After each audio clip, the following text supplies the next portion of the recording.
Salut à tous, bienvenue dans cette toute nouvelle vidéo. Comme vous pouvez le voir, je suis de nouveau accompagné de ma chère. Bonjour à tous. Comment ça va? Ça va très bien. Toujours un plaisir de t'avoir sur la chaîne. Merci. Alors aujourd'hui c'est un format très particulier parce que je pense que pour la plupart d'entre vous, vous nous connaissez Fanny et Mitsu comme étant voilà un couple, on a notre maison, notre petit bébé, tout ça. Mais ce qu'il faut savoir c'est qu'avant d'être ensemble, avant de se trouver, tous les deux on est passés par des relations qui étaient assez compliquées. On a vécu des choses. On peut même dire qu'on a vécu des relations assez toxiques ici au Japon. Et du coup c'est de ça qu'on aimerait vous parler aujourd'hui, on aimerait gossip. C'est un format chill, j'espère que ça va vous plaire, je vais vous préparer le petit café des familles comme d'habitude, on perd pas plus de temps. C'est parti. C'est parti.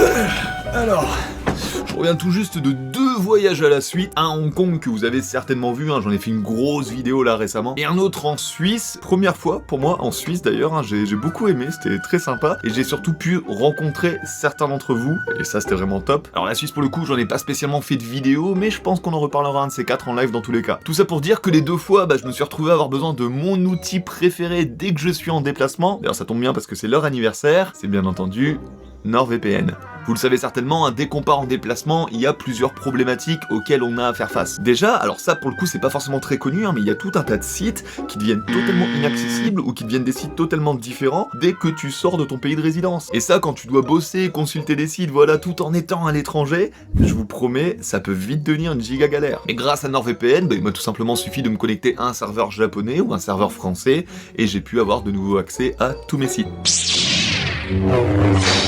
De la même manière, ces derniers temps, j'essaie de rattraper un petit peu mon retard sur tout ce qui est séries, films, animés. Surtout que là, avec le bébé, ça fait plus d'1 an qu'on n'a pas été au cinéma avec Fanny, donc je peux vous dire que des films en retard, il y en a à l'appel. Et donc dans mon cas, c'est un véritable bonheur parce que je peux avoir accès au catalogue complet de tous mes sites de streaming. Là, par exemple, récemment, j'ai enfin pu regarder Anatomie d'une chute, très bon film d'ailleurs, qui est totalement inaccessible au Japon. Mais donc, en me connectant au serveur français, j'ai pu aller l'acheter tout simplement sur le catalogue Amazon. Et surtout, comme je passe mon temps à bosser, bon ça c'est une surprise pour personne, je suis toujours plus ou moins connecté quelque part, que ce soit sur le wifi de l'hôtel ou alors dans un café. Et NordVPN, ils ont tellement travaillé l'aspect sécurité ces dernières années avec protection anti-menace que personnellement, je suis ultra serein en toute occasion. Ma connexion, elle est ultra sécurisée, j'ai pas de pub intrusive, j'ai aucun malware. Et NordVPN, ils vont même jusqu'à scanner le dark web pour vérifier si vos infos, elles ont pas fuité quelque part, pour vous le signaler et que vous puissiez, changer votre mot de passe avant qu'il soit trop tard. NordVPN, c'est vraiment un indispensable dans ma vie de tous les jours, il est toujours connecté à tous mes appareils, à savoir que vous pouvez connecter jusqu'à 6 appareils avec un seul compte. Et je vous laisse d'ailleurs un petit lien en description qui vous donne accès aux différentes offres de NordVPN, avec une remise exceptionnelle sur les abonnements de 2 ans, plus 4 mois gratuits, disponibles uniquement en passant par mon petit lien, ainsi qu'un petit bonus que je vous laisse aller découvrir directement,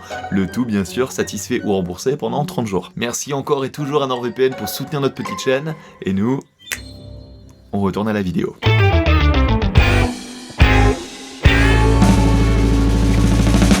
Donc on commence par moi. Ouais, vas-y. Moi je vais vous raconter très rapidement une petite anecdote parce que je pense qu'il y a des gens qui se souviennent peut-être, les gens qui sont là depuis longtemps, de la petite histoire que j'avais racontée sur la chaîne de Louis, la fameuse histoire de la chaussure. Mais ce qu'il faut savoir c'est que cette personne, la fameuse personne qui m'a volé ma chaussure, ça a été une relation qui était assez courte, on est resté ensemble que 4 mois. C'est vraiment pas beaucoup déjà. C'est vraiment pas beaucoup. Ce qu'il faut comprendre c'est que c'est une personne qui revenait des États-Unis. Elle avait bossé dans des trucs genre Pixar, tout ça, donc elle était animatrice et tout. Et c'est pour ça qu'au début j'ai pensé que ça matchait un petit peu, je me suis dit c'est une artiste, tout ça, en vrai, il y a moyen que ça matche, et elle était gentille. Ils sont tous gentils au début. Bien sûr. Mais je me suis vite rendu compte d'un truc, c'est qu'elle était, jalouse. C'est pas ouf. Ouais, non mais, toi t'as jalouse. Ouais. Et jalouse. C'est-à-dire que par exemple, elle ne supportait pas ma sœur. Non mais ça c'est bizarre. Non mais c'est très bizarre. Quand je lui ai présenté Jelly, tout de suite, elle était en mode c'est sûr, il se passe des trucs entre vous, etc. C'est sûr, vous avez déjà couché ensemble. Ouais, non mais vraiment, elle me le sortait. Mais tout le temps. Non. Mais c'est ma sœur. Qu'est-ce que tu racontes? Un jour, je vous promets, j'avais juste mis un like sur une photo Instagram de Jelly. Elle m'a dit, je suis sûre t'as like parce qu'elle a des gros nichons. Oh non.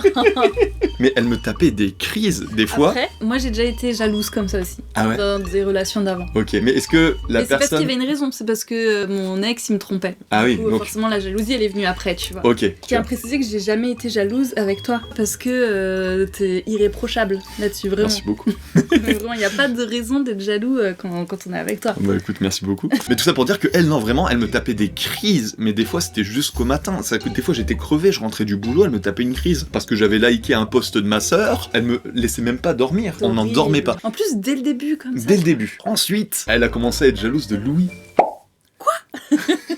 Non mais vraiment, c'est un délire. C'est-à-dire qu'elle était jalouse à un point que quand je passais du temps avec Louis, parce qu'on travaillait beaucoup, elle me reprochait de ne pas passer du temps avec elle. Tu préfères passer du temps avec Louis qu'avec moi. Ah ouais, putain, ça va loin. Ah ouais, quand même. Non mais c'est mon travail au bout d'un moment, tu sais. C'est comme ça que je paye mes bills.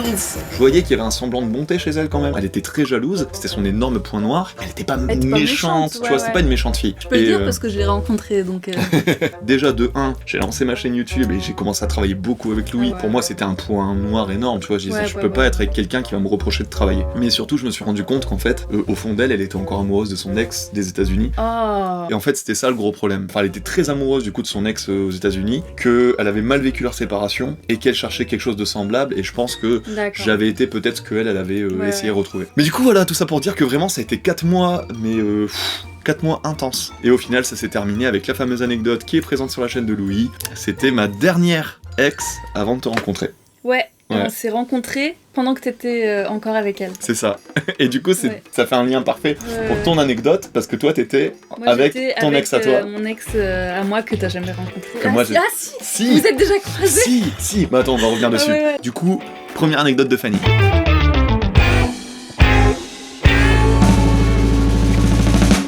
Alors moi, du coup, ce mec-là, on s'est rencontrés fin 2019. Lui, il était en mode très ouvert d'esprit.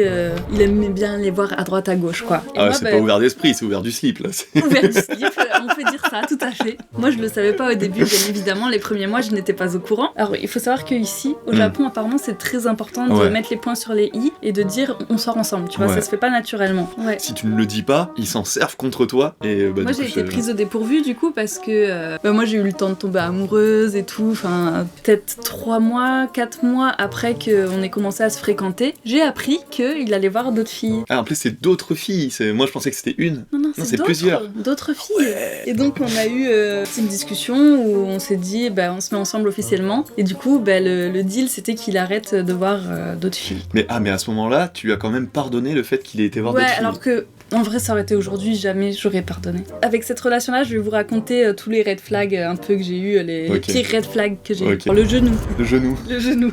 Ah oui, tu me l'avais raconté celle-là, oui. Alors, le genou. On était en soirée à Shibuya. On était dans le parc de Yoyogi la nuit. On était que avec des amis étrangers. Et du coup, à cette soirée, tout le monde était un peu bourré et tout. Et j'ai un ami qui arrive et qui vient pour me faire un câlin. Et il saute sur moi, tu vois. Et en fait, moi, je suis tombée en arrière. Et mon genou, il a fait un move bizarre. Ça a fait un crack. Ah ça. Et t'as vraiment entendu le crack, genre? Ouais, j'ai entendu le crack. Oh. Genre paralysée de douleur, quoi. Vraiment. J'ai mal, je pleure. Genre, moi, pleurer de douleur. Ouais, j'ai pleuré de douleur. C'est rare. À la naissance de la petite, elle a pas pleuré. C'est pour vous dire à quel point elle est costaud. Du coup, lui, il me voit avoir mal et il a pas trop de réaction. Tu vois, il me dit oh ça va et tout. En fait, je pense que il croyait que j'exagérais. On me propose d'appeler une ambulance au bout d'un moment parce que je me calmais pas, j'avais vraiment mal. Moi, je dis non, j'ai peur de payer cher et tout, ça doit coûter super cher au Japon parce que je connaissais pas en fait, je savais pas qu'au Japon c'est gratuit les ambulances. Et lui, il aurait pu me le dire quoi, bordel. Ah parce que lui il connaît le Japon, c'est un japonais quoi. Franchement il s'en battait les couilles. Ok. Disons-le clairement. Donc il m'a raccompagné quand même jusqu'à chez moi. Ah Grand Prince quand même. Quand même. J'habitais à 1 heure de Shibuya. Wow. J'arrivais pas à marcher. Et genre il t'a porté Non il m'a pas porté mais genre je me tenais comme ça. Quand je suis arrivée chez moi mon genou il avait doublé de volume. Et après il est rentré chez lui. Genre il m'a laissé comme ça avec mon genou qui faisait la taille de ma tête quoi. Et en fait pourquoi c'est un red flag? Parce que déjà à la soirée il a pas fait ce qu'il fallait faire, c'est-à-dire appeler une ambulance quoi. Ouais puis même juste prendre soin de toi et s'inquiéter pour toi. Oui voilà, il s'est pas inquiété du tout. Mais le pire, et je l'ai encore en travers de la gorge, son père est médecin des os. C'est un vrai médecin qui travaille à l'hôpital et qui est spécialisé dans les os. Son père quoi. Son père. Putain de merde. Deuxième anecdote qui est drôle et qui aurait dû me mettre la puce à l'oreille aussi, c'est Mimi. Déjà Mimi il avait peur de lui. Et un jour du coup ce mec là il dort chez moi et donc on dort et tout tranquillement. D'un coup il se réveille en mode ah que je fais quoi, qu'est-ce qui se passe et tout. Attends, les gens avant d'écouter la suite, mettez-moi en commentaire ce que vous pensez qui s'est passé. Et ne trichez pas s'il vous plaît. Mettez-moi en commentaire ce que vous pensez qui s'est passé à ce moment-là. Vas-y. Et puis il fait putain je crois que Mimi l'a pissé sur moi. Il y avait Mimi sur lui qui était en train de pisser. Chose qu'il ne fait jamais, hein. Déjà, il a jamais pissé sur quelqu'un, enfin c'est n'importe quoi. Il a pissé sur son dos.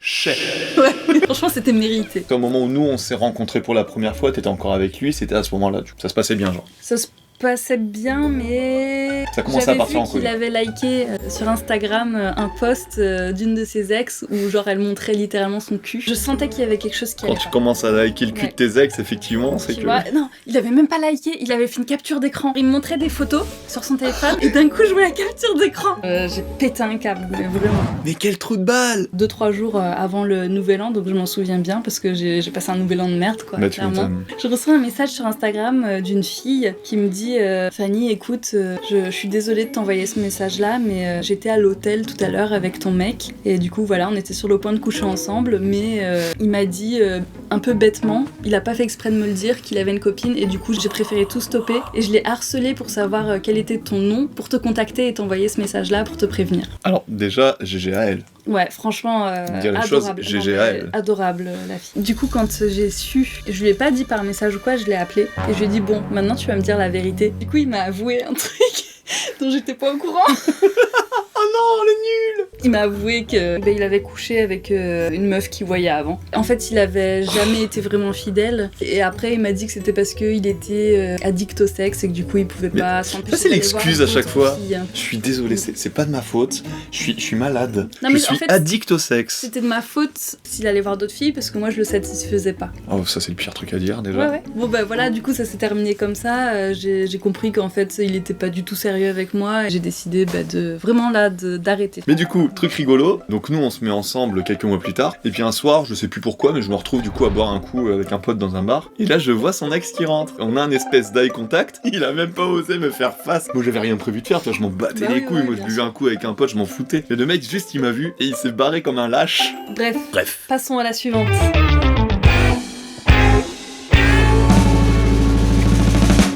L'histoire que je vais vous raconter, c'est une histoire qui littéralement a duré à peine quelques mois. C'était juste après mon vrai ex avec qui je suis resté 3 ans à peu près, dont je vais vous parler juste après. Après avoir rompu, en fait, j'avais un petit peu un sentiment, je me sentais pas très bien, etc. Tu vois. Et si tu rencontres quelqu'un qui est gentil avec toi, t'as le piège de tomber un petit peu là-dedans et Malheureusement. d'avoir ce sentiment de tomber amoureux alors qu'en fait c'est pas vraiment vrai. C'est les relations pansement un peu. C'est ça. Ce qu'il faut savoir, c'est que cette jeune fille qui était japonaise, du coup, elle était adorable, hein, gentille comme tout, mais elle avait un passé qui était très lourd. Sans rentrer dans les détails, elle a sa maman qui était décédée dans des circonstances vraiment terribles. Elle se sentait extrêmement coupable de ça, et du coup, elle noyait un petit peu ça et tout. Enfin, on le ressentait vraiment tout le temps. C'est qu'en passant du temps avec, tu sentais que l'atmosphère devenait très rapidement très lourde. Mais elle était gentille. On était ensemble, on passait des moments agréables, tu vois. Donc, ce que je vais vous raconter aujourd'hui, c'est le premier date qu'on a eu. Ce qu'il faut comprendre, c'est qu'on s'est mis ensemble juste un peu avant la fin d'année. Du coup, c'était 2019, début d'année au Japon, c'est ce qu'on appelle le Shogatsu. Et c'est l'époque où les familles, elles se réunissent pour fêter le nouvel an, tout ça. Alors nous, on était ensemble depuis 1 semaine, 2 semaines, même pas. Et elle me dit, bah j'aimerais t'emmener avec moi faire le Shogatsu avec ma famille. Donc déjà, ça fait 2 semaines qu'on est ensemble, elle est en mode, je te présente toute ma famille, tu vois. Donc déjà, t'es en mode, waouh, c'est rapide. Et du coup, je me dis, ok, pourquoi pas. On se retrouve le matin du 1er janvier. Sa famille, elle habite un petit peu loin, elle habite à 1h30 de Tokyo. Ouais. Donc on prend le train très tôt le matin. Déjà, on a picolé la veille parce que c'était le 31. On se réveille le matin, on a quasiment pas dormi. Donc j'ai une tête, je suis comme ça. De rencontrer la belle famille. Ouais, avec une gueule ces comme ça, on s'est conditions-là, arraché jusqu'à 5h du matin. À 7h du matin, on prenait le train, vraiment. Donc on arrive du coup à la gare où son papa nous attend en voiture. Et du coup, là, je rencontre son père, encore une fois. Moi, je me remets à peine de la veille, quoi. Ouais. Enchanté, monsieur. Je suis le copain de votre fille, etc. Et là, le monsieur et tout, très gentil, en soi. Mais il me dit, sur un ton assez formel, tu vois, il dit, il y a juste un endroit où il faut qu'on aille, avant d'aller manger. Mais il me le dit sur un ton, d'accord monsieur, vraiment, mais je sais pas quoi répondre, tu vois. Et je vois qu'on arrive tout doucement vers un cimetière. Tu sens l'ambiance un peu... Et là il me regarde, et il me fait, t'as déjà nettoyé une tombe? Non. Ok, bah je vais t'apprendre. Il m'a amené du coup sur la tombe de la maman de la fille avec qui je sortais du coup. Il m'a demandé de l'aider pour nettoyer la tombe parce qu'en fait c'est un peu le rituel en début d'année, c'est quand t'as des gens qui sont morts dans ta famille, tu vas sur la tombe, tu nettoies un petit peu, tu mets des nouvelles fleurs, etc. En soi c'est un beau geste, hein. Mais c'est juste que c'est notre premier date. En lendemain de soirée, 7h du matin, t'arrives devant une tombe, t'es comme ça, si. Ah je te jure, et puis son papa qui vérifie si je faisais bien les choses, il était là en mode non t'as laissé une trace. Pardon, je suis désolé. Désolé la maman. C'était compliqué. Ouais, c'est horrible. horrible. Et au final, pour terminer avec cette histoire, donc en soi, encore une fois, elle était pas méchante du tout, je me suis juste moi rendu compte que on était plus dans une relation pansement qu'une vraie relation. Et quand le Covid est arrivé, qu'il a commencé à y avoir des bails de rester chez vous, etc., gentiment en fait on a discuté et puis on s'est dit que ouais, c'était peut-être pas... on avait passé un bon moment mais que ça irait pas plus loin. Et du coup on s'est arrêté. Oh, bébé se réveille, pile à la fin de mon anecdote. À chaque fois elle se réveille au bon moment.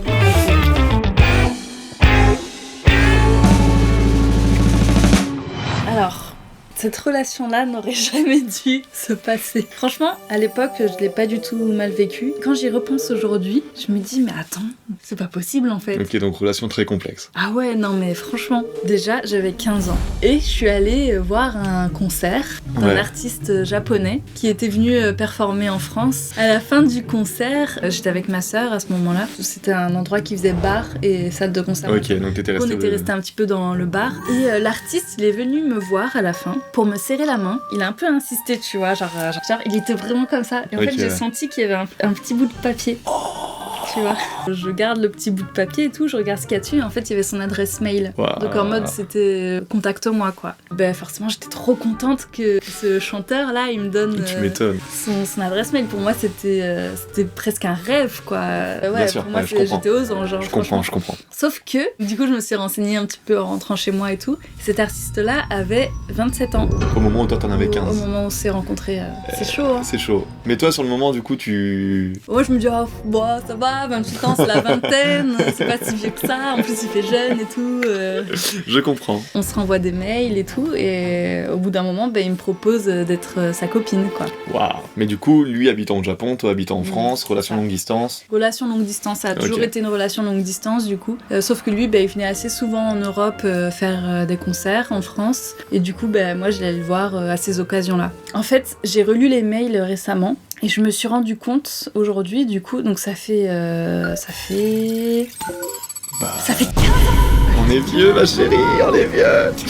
J'ai relu des mails qui datent de 15 ans quand même, quoi, c'est fou. Je me suis rendu compte qu'en fait, il me proposait clairement de passer la nuit avec lui à chaque fois. Il disait, ouais, viens à mon concert et tout, après on pourra passer une sexy night, tu vois, des trucs comme ça. J'avais 15 ans, quoi, quand même, enfin, c'est chaud. C'est indécent, et moi, je le comprenais pas à l'époque. Du coup, il s'était rien passé quand j'avais 15 ans, heureusement. Il avait essayé de venir plusieurs fois par chez moi, donc dans le sud, vers la Ciotat. À chaque fois, moi, au dernier moment, j'avais peur, et du coup, je disais, ouais, en fait, non, là, je peux pas, il se passe ça dans ma famille, donc je peux pas. Mais déjà, c'est un red flag en soi. Genre, si t'as eu peur, c'est que tu ressentais qu'il y avait quelque chose de chelou quand même. Je ressentais qu'il voulait que je passe à la casserole, quoi, clairement. Et du coup, à chaque fois, au dernier moment, je lui posais un lapin. Il venait en France exprès. Alors, je pensais qu'il venait en France exprès pour moi, mais c'était pas vraiment le cas parce que. Toi, tu l'as appris plus tard.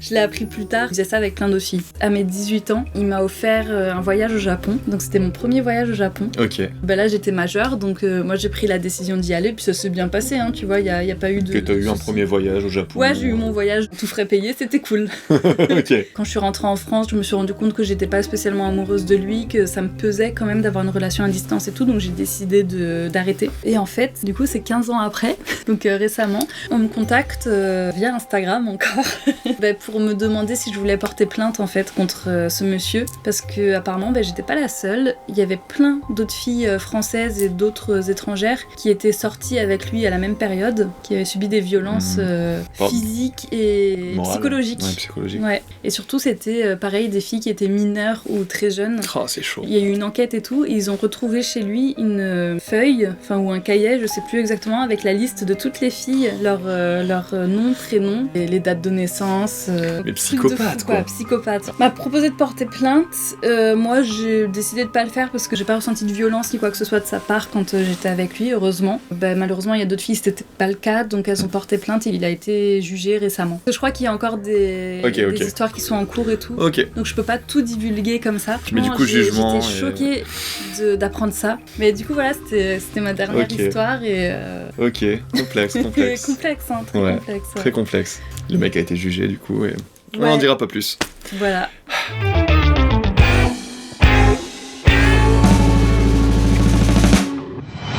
Et donc sur ce, il est temps d'arriver sur mon anecdote, ma dernière anecdote, et là je vais vous parler peut-être sûrement de la relation la plus toxique que j'ai vécue dans ma vie. C'est une personne avec qui je suis resté pendant 3 ans, et ça a été 3 années assez compliquées. C'est-à-dire qu'en gros, cette personne, c'est ce qu'on appelle aujourd'hui une perverse narcissique. Et elle m'avait mis dans un état mental. Genre, vraiment, j'étais tellement amoureux et j'étais tellement dépendant d'elle. Et elle avait créé cette dépendance chez moi que j'ai fait des choses, j'ai fait des choix que aujourd'hui je me dis, mais qu'est-ce que j'ai été con! Ah ouais. J'ai envie de mettre des claques au Mitsu de l'époque. Donc cette personne, en gros, elle était musicienne. En tout cas, quand je l'ai rencontrée, elle était musicienne. Et on s'est rencontrés à un concert, etc. On s'est plu, on s'est mis ensemble. Moi, à cette époque-là, j'avais mon appartement, elle avait son appartement. Sauf que très rapidement, en fait, elle m'a fait comprendre qu'elle voulait que je vienne assez souvent chez elle. Moi, j'étais content, tu vois, de passer du temps avec elle. C'est le début de la relation, on s'entend bien, tu vois, c'est tout rose, etc. Le truc, c'est que vraiment, c'est limite, elle me laissait pas rentrer chez moi, tu vois. Elle était en mode, mais non, reste à la maison, s'il te plaît, tu vois. Sur 2-3 mois, j'étais rentré 2 fois chez moi pour aller chercher des nouveaux slips, quoi. Ah ouais. Et du coup, je lui ai posé la question, je dis comment on fait, parce que moi là j'ai un appartement, je paye un loyer qui sert à rien, et c'est elle qui m'a dit non bah vas-y lâche ton appartement, viens chez moi. Donc moi, comme un gros teubé, j'ai lâché mon appartement, je suis venu habiter chez elle. Le début de la dépendance quoi. Ouais, parce que habiter chez quelqu'un, ça veut dire aussi qu'elle a un point de pression sur toi. Et le truc c'est que ce point de pression, elle a commencé à l'utiliser énormément. C'est-à-dire que à la moindre engueulade, etc. Déjà moi je suis pas quelqu'un qui s'engueule, on s'est jamais engueulé toi. Non. Je suis très calme moi de manière générale quand ça va pas. Elle pas du tout. Elle c'était dès qu'elle peut péter une crise, elle pétait une crise. Et du coup, à chaque fois elle mettait ce point de pression en disant si t'es pas content, dégage. Sauf que moi j'avais nulle part où aller. Ça tapait des délires. Genre elle rentrait du travail, si j'étais pas à l'appartement, elle me disait je te donne 5 minutes pour rentrer, sinon je ferme la porte à clé, tu dors dehors. On était dans ce genre de truc vraiment. Et moi, j'étais tellement con que je disais ok j'arrive. Je l'aimais, je me disais oh c'est parce que je lui manque. J'étais son chien. Et je me rendais pas compte, pour moi vraiment je le faisais par amour. Ouais. Et les gens me disaient c'est bizarre quand même mec. Ouais. C'est que ça a été 3 ans pendant lesquels j'ai perdu des amis parce que je ne les voyais plus. Il y a des gens qu'elle m'autorisait pas à voir. Donc ça a été 3 années. Là maintenant je vais vous raconter vraiment le gros, parce qu'il y a une anecdote en particulier, je vais essayer de la faire le plus rapidement possible. En gros, il faut savoir qu'elle était musicienne. Donc souvent à la maison, il y avait son groupe qui venait et puis il faisait des petites répétitions, etc. Et à un moment, elle me dit j'ai mon ordinateur qui fonctionne plus, on va aller bouffer un coup avec les membres du groupe. Est-ce que pendant qu'on est parti, tu peux réparer ça? Elle me propose pas d'aller manger avec eux, tu vois. C'est horrible déjà, ouais. Mais bon, je suis son petit chien, je fais du coup, pendant qu'ils partent, je me connecte à l'ordinateur et en gros, il y a Line, qui est l'équivalent de WhatsApp au Japon, qui est ouvert sur son ordi. Je vois le top message, c'est son ex. Le dernier message, c'est un message auquel elle n'a pas encore répondu, c'est écrit est-ce que tu viens toujours chez moi demain? Waouh. Pardon. Oh non, le pire truc quoi. Choqué. Je prends mon téléphone, je l'appelle direct. Et je fais coucou, je suis en train de réparer ton ordinateur, t'avais laissé Line ouvert, comment ça tu vas voir ton ex demain? Et là il y a un blanc. Mais le blanc. Ok, on en parle après. What? Mais bon. C'est horrible de te laisser dans l'attente comme ça. Comme un bon petit chien, j'ai quand même réparé son ordinateur, en attendant. Moi j'aurais cassé.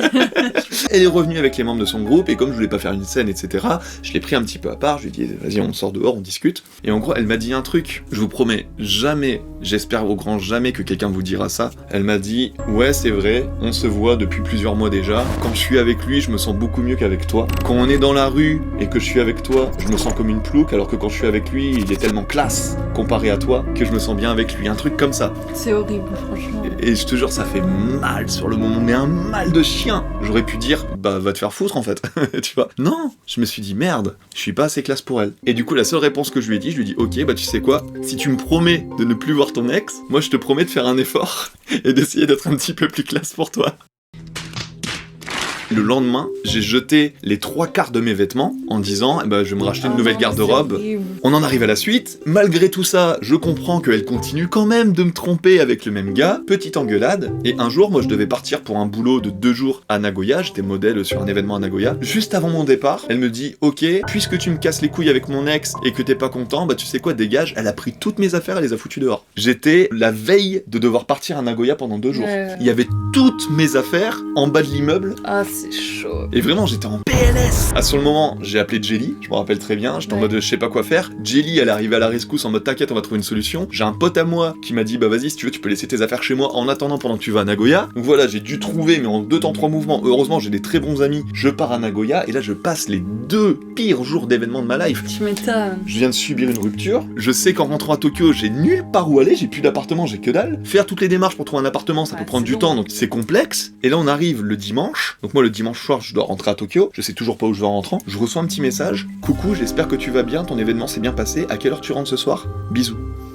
Quoi? elle m'a viré de chez elle 2 jours avant, mes affaires elles sont stockées chez un pote, et là elle m'envoie un message comme si de rien n'était. En mode, bon, je t'attends à la maison, tranquille, dis-moi à quelle heure tu rentres. Je suis sûre qu'au lieu d'être énervé par ce message, t'étais soulagée en mode... Bah, en vrai, ouais. Ouais. Sur le moment, je me dis, ah, c'est cool, elle m'a pardonné, déjà, le côté rupture, il est pas là, tu vois. Elle avait une emprise sur moi, c'est que j'aurais dû, à ce moment-là, me barrer loin, tu vois. Ouais, mais bon. Mais quand j'y t'es suis sous retourné. emprise, tu Tu t'en rends pas compte, tu t'en rends vraiment pas compte. Et du coup, j'y suis retourné. C'est là où ça devient extrêmement drôle. Je me dis, il faut que je me fasse pardonner. Lol. Je vais lui acheter un petit cadeau. Et là, je me rappelle d'un pote à moi qui me dit, hey Mitsu, il y a tel gâteau là, c'est super bon, il faudrait que tu goûtes un de ces quatre. Vas-y, je vais acheter ça. Je l'achète, je rentre à Tokyo, je vais sonner, ping pong, coucou, comment ça va? On s'installe dans le salon tranquillement, on commence à discuter. Et là, je lui dis, je suis désolé, je me suis un petit peu emporté, je t'ai pris un petit cadeau, voici mon cadeau. Et là, elle me regarde. Tu veux qu'on se batte en fait? Je dis mais quoi? Mais attends, je viens de lui offrir un cadeau. Je m'excuse, je lui offre un cadeau et la meuf elle commence à se vénère que là, et je comprends pas. Et là je récupère la boîte de gâteaux et en fait ces gâteaux c'est des gâteaux très particuliers. Ça s'appelle Okinawa no Koibito. Donc en gros, elle me trompe avec un gars d'Okinawa, je vais m'excuser en lui offrant des gâteaux qui s'appellent le petit copain d'Okinawa. J'ai pas fait exprès, je vous promets, j'ai pas fait exprès. J'ai dû essayer de lui expliquer que j'avais pas fait exprès, c'était une horreur, on s'est Enfin voilà. Et au final, comment ça s'est terminé avec elle? Bah tout simplement, je me suis au final rendu compte que vraiment ça n'allait pas. J'ai mis 3 ans à m'en rendre compte quand même. Ouais, Mais, quand même. tout le monde me disait mec, il faut vraiment que t'arrêtes parce qu'elle est en train de te pourrir la vie et elle me pourrissait la vie. Et un jour, elle est partie du coup à son tour pendant 2 jours du côté de Osaka pour le travail. Et moi j'en ai profité, je me suis barré en fait. J'étais chez un pote qui m'a accueilli chez lui, merci à lui d'ailleurs. Au final voilà, elle m'a rappelé 2 jours après en me disant où est-ce que t'es passé, etc. Et puis je lui ai dit non bah écoute c'est fini entre nous.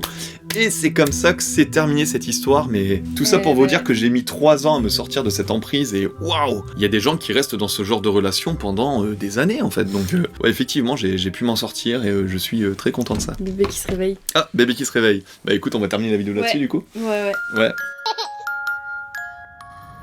Donc sur ce, écoutez, on arrive sur la fin de cette vidéo. Merci beaucoup de l'avoir regardé jusqu'au bout. On a bien gossip, hein. On avait des choses à sortir. Ouais, on avait des choses à dire, ouais. J'espère vraiment que ça vous a intéressé. Ça nous fait du bien aussi de parler un petit peu de ce genre de choses. Et surtout, c'est bien parce que ça montre que on a vécu plein de choses, mais au final, la finalité de tout ça, c'est qu'on s'est trouvé. Bah, ça nous a permis de savoir ce qu'on voulait, de savoir ce que c'était vraiment une relation saine, ce qu'on recherchait. Ce qu'il y a de très beau et de très mignon dans notre relation avec Fanny, c'est que moi, comme je vous l'ai expliqué, j'ai beaucoup déménagé quand j'étais petit, j'habitais dans plein d'endroits, et j'ai habité à La Ciotat, et comme Fanny vous l'a dit, elle est originaire de La Ciotat. Et ce qu'il y a de rigolo, c'est que moi, donc quand j'étais petit, j'ai été dans une école, qui est l'école que Fanny aussi fréquentait, qui est une période de notre vie, quand moi j'étais tout petit, et était toute petite, on s'est potentiellement croisés, on a potentiellement même peut-être joué ensemble dans la cour, allez savoir, on était trop petits, on s'en souvient pas. Enfin c'est dingue quand même, on a vécu toute notre vie pour se recroiser 20 ans plus tard ici, et puis aujourd'hui on a une maison, un bébé, Ouais. enfin, c'est incroyable quoi.